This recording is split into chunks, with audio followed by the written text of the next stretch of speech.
St. John, like, what was the inspiration behind this character? Well, a few things. He's broken. So you saw from a couple of trailers that we've released that he's lost someone and it's scarred him in a way. And it's like Jeff would like to say, everybody loses people, in these kinds of end of the world scenarios. So what's particular about Deacon though is that he was an ex-member of an outlaw motorcycle club. And therefore, he has a love of the open road. He has a love of motorcycles. Yeah. There's a sense of brotherhood, and you can see that here in these scenes with him and his best friend, Boozer. And so it was that combination that really sort of drew us to this particular character. Right, we're going to continue to learn about him as you're playing the game, correct? About him and his backstory and why he is the way he is. I mean, the bike is very important, right, as well? Like, yeah, we almost consider the bike to be another character. Yeah. Because you only get one, and you're constantly upgrading it. You're constantly trying to repair it.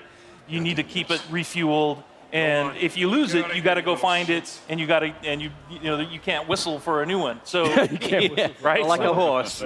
Yeah, the refueling mechanic is a huge game design choice. I really, really like that. Can you talk more about how important it's going to be to be able to find fuel? Sorry. So the refueling mechanic, and actually you have to find gas to keep your bike going. It's a mechanic we haven't really seen done to this extent before. Can you talk more about that and how it changes the gameplay? Well, like in this demo, one of the things that Jeff's taking the run and gun approach. So we like to call it sandbox combat. So basically what you can do is you can run and gun, you can stealth your way through, and your goal here is to get and find a bike part, right? So you're here actually for kind of a trivial reason. You've risked your friend's life to come and get a part for your bike. And so that shows a little bit about Deacon's character. But then as you watch Jeff play through this wide linear sequence, he can play it 100 different ways. And if you watch other people play, you'll see that, okay, they didn't take this route. They didn't stop and check the trunk of this police car. And those are kind of like our treasure chests throughout the world. So you're always on the lookout for those because that's how you're going to find ammo and health kits. And then you're seeing one of our stealth mechanics here. If you're quiet, if you crouch walk and you walk up behind an enemy, then you have the opportunity for a stealth takedown. And what can you tell us about the Freakers? Because they're quite unique. I mean, we've seen, a fair few undead enemies in video games before. What makes the Freakers unique, and what was your decision-making behind making them the way they are? They're alive. They're alive. Yeah, they're not zombies, they're alive. And so that sounds trivial, but it's not, because it basically means we have a full day-night cycle in the game. Right. And they have things that they do. There's an ecosystem, and they have to eat, they have to drink, they have to hibernate. And so you will find them, like in this scenario, you'll see that there's some nests, and Freakers build nests for reasons you discover while you're playing the game. And then you can take those nest zones out in order to free up fast travel routes. So it becomes part of the metagame. But Freakers are evolving. They're living creatures who have been affected by this virus, and there's several different types. And some of our trailers you've seen, we've shown the Screamer, which is a female that can have sort of alarm system that will bring in more Freakers. Right. We have the infected bear, so it infects animals. In our last trailer, we showed mountain lion and the crows. Right, so you have so it's just it's a wide variety of challenges for the player. And like we said, the world comes for you, and that's part of it. Is that these creatures are always after you, and at night they're stronger. Yeah. If it starts raining, they become stronger.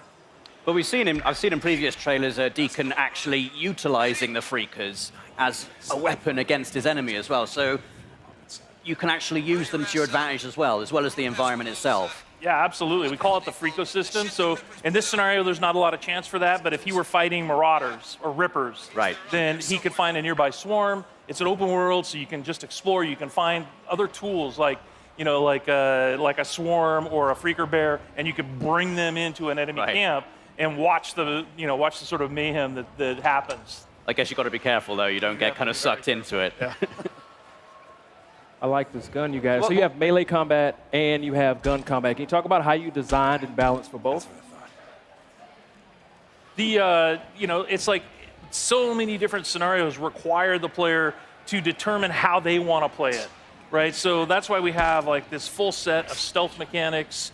We have a full set of weapons that you can upgrade, and in order to do that, you have to go to the human encampment. So there's survivor encampments in the world, the only places in the world where it's safe, and you have to do jobs and missions with them in order to to earn trust. And then once you earn trust, the merchants there will sell you things. Ah, I like that. And then they, it's like, and if you want to upgrade your shotgun, or you want to upgrade, or you want to buy a silencer for it, then you have to have enough trust at that encampment in order to do that. Boozer, you there?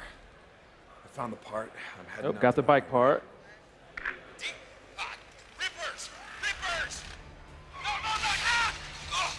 Ah, shit! He's So not this having is a the, good time. This is the inside of the Crazy Willie's truck stop, and that's one of the other things we wanted to point out is that full open world, but there's a lot of exploration in the game. All of the building interiors are accessible.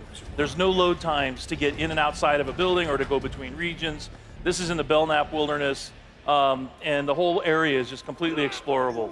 And then these are the Rippers that I mentioned earlier. So these are one of the cults in the game. Tats are dead symbols of a dead man. Dead symbols of the lost. Get off me! Bitches! Biker man! You must be brought low, biker man. For you are lost, and we are found. Oh yeah, that's gonna hurt.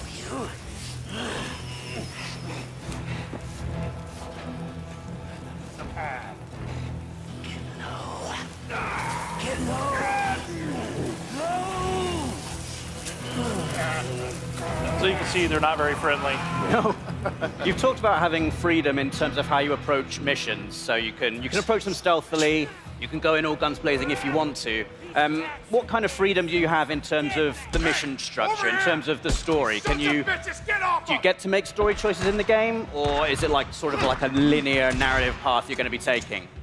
Yeah, there's several key places where you have to choose what Deacon is going to do in a key situation. So we released a bunch of footage last month, and if you watch carefully, you'll see that there's a moment where Deacon has the choice to take a man's life or to force Boozer to do it. Right. And that will have an impact on Boozer's morale. So your best friend, how he feels about you, how he feels about. So you tried doing sort of a stealthy approach, and now you're just going to go in with a shotgun and blow him away. Get that headshot. Or baseball bat, that works. Yeah. Can you tell us anything about what has happened in the world? You know, why are we in this post-apocalyptic situation? Like, are you able to reveal like kind of what has happened, what has led to this transition? Yeah, it's one of those things that we really want the player to sort of learn as they go. So there are answers, Right. but you have to explore. There's a, we've introduced this group called NERO, which is our National Emergency Response Organization. They're out in the world. They have these MMUs that you're trying to break into in order to get medical supplies. They're part of the story. And, obviously Deacon has lost somebody. We saw that in a trailer. That's part of the story. And as far as like the pandemic and the hordes that you run into constantly, these all sort of weave together to sort of explain how we got, to this place in this world. Cool. And all kinds of just visual, actual hardware upgrades, but a ton. You can really make it your own. Awesome. Well, John, Jeff, Chris, thank you so much.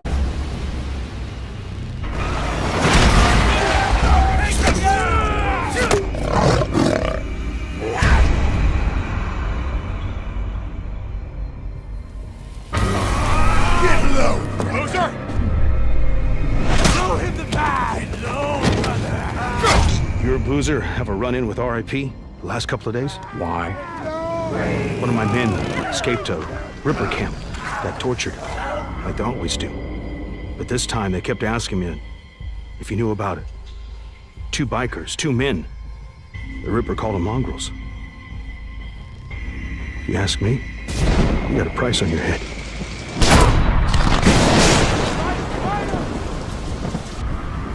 Someone's here. You know, same as me. Anything that happens here is far better than what's going on out there.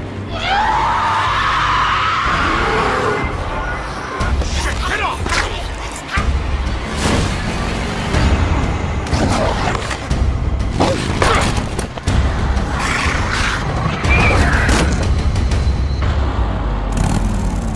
What the hell?